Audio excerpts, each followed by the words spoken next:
Hello mga ka-farmer! Kumusta na kayo? Welcome back sa ating YouTube channel Farmer City TV. Ayan, kumusta na kayo? Mag-ano tayo, ipiflix ko lang itong ating yung aking dragon fruit. Ayan, may bago na ulit siyang bulaklak.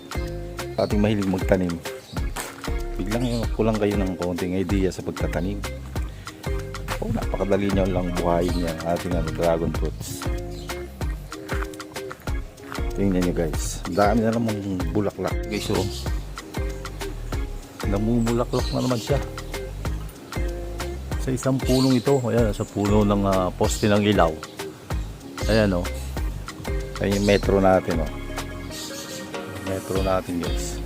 May kwento tayo dyan guys. Tingnan yan o, pagmasdan nyo yung punong yan o, wala siyang katawan ng, wala siyang ganito itong sanga ng dragon fruit.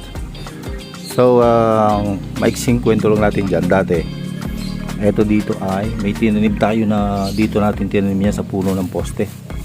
Ngayon yung ginawa yung kalsada, ginawa ko ng konkreto yan, naputol yung puno. So yan, ugat lang niya yung gumapang dyan yan o.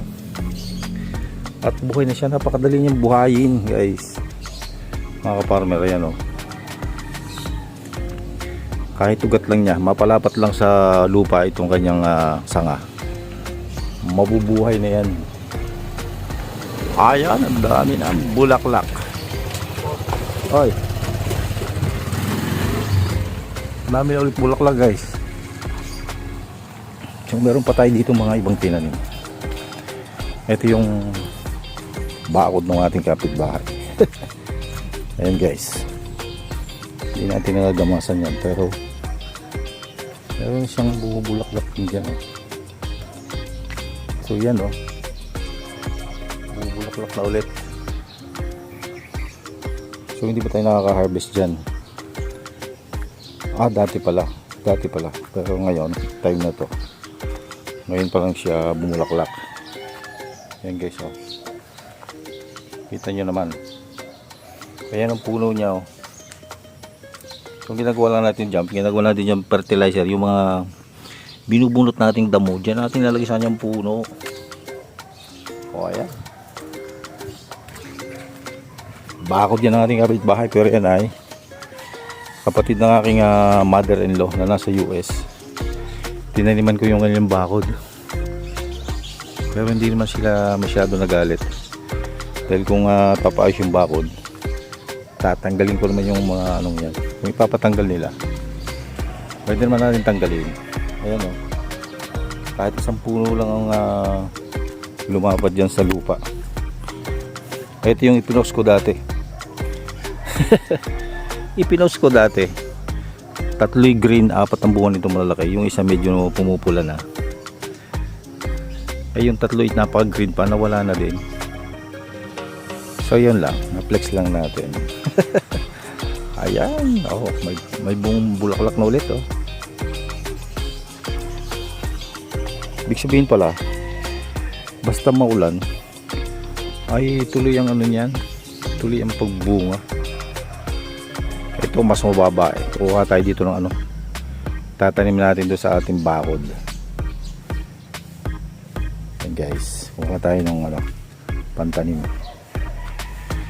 Ito, puputulin lang natin dito. Yan.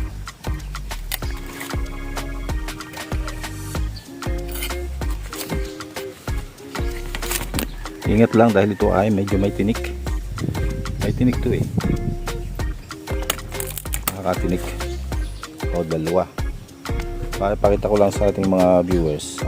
Si Ate Stella nga pala, parang interesado siya na magtanim ng itong dragon fruits.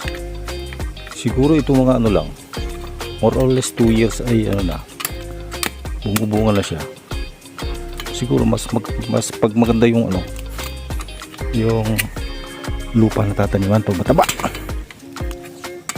guys. Yun, kami na tayong 4 sa isang poste. Dalawa yung ilalagay natin guys. Ito basta lumapat lang yung kanyang dulo sa lupa, buhay na siya. Napakabilis ng buya, napakadali lang buhayin. Matinik to eh. Kita nakapag-gloves. Aray. Okay na, kamay na natin. O ayan. Tataniman din natin yung ating bako doon. Oh, sakit. Alright. Maganda magtanim ngayon. Umuulan-ulan. Ayan. Ayan no. Malaking puno eh. Almost 15 kilos na. Nakuha natin dyan. May pasunod na ulit silang mga bulaklak. Ayan. Ito yung ating tabi ng bako dito. Tataniman natin ulit ng dragon fruits.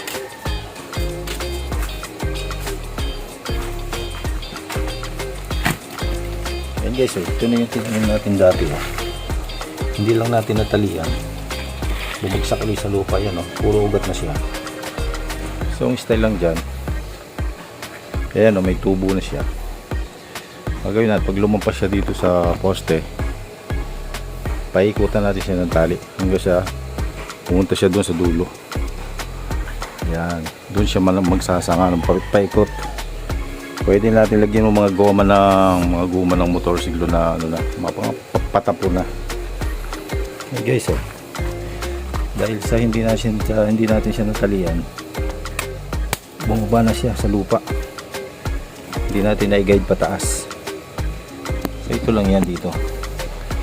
Pag sumuloy siya pataas, yun itatali natin yan. So bumaba siya eh. Tapos ito naitaas natin. Yan, tataniman na natin yung ating poste. Bahala na dyan sa labas. Bahala na magsukal yan.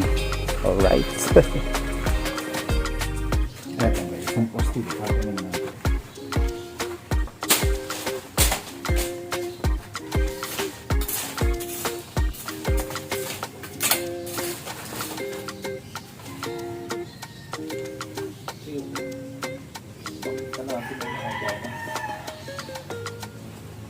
Tutusok lang natin yan dyan. Tinutusok lang to, madali lang to.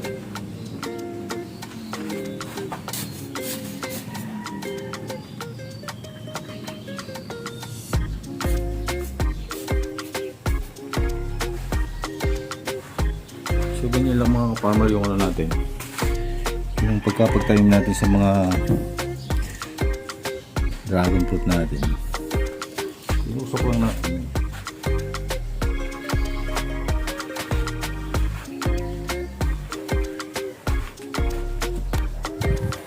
So yan guys, ganyan lang tinusok lang natin dyan.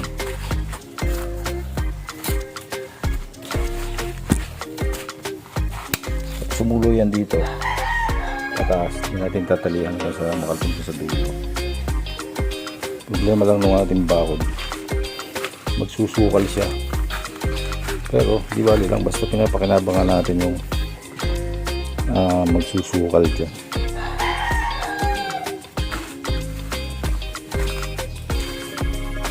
Ito yung tanim natin dati pabayaan natin yun, bumaba siya, hindi natin natalian. Ito pa yung isa ayusin na natin to. Puno, taniman na din natin. Kailangan din niya yung medyo nakakarawan siya.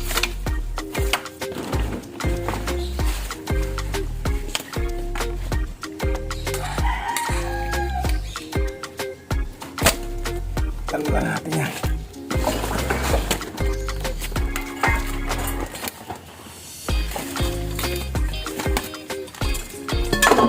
Puno dito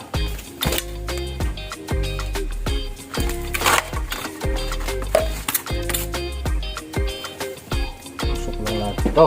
Tutusok.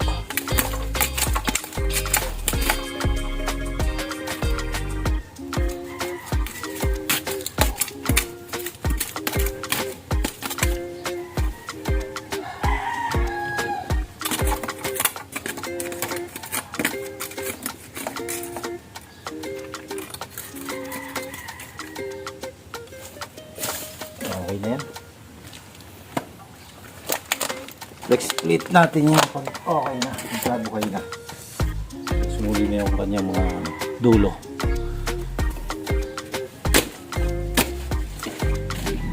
Guys, uulan yata.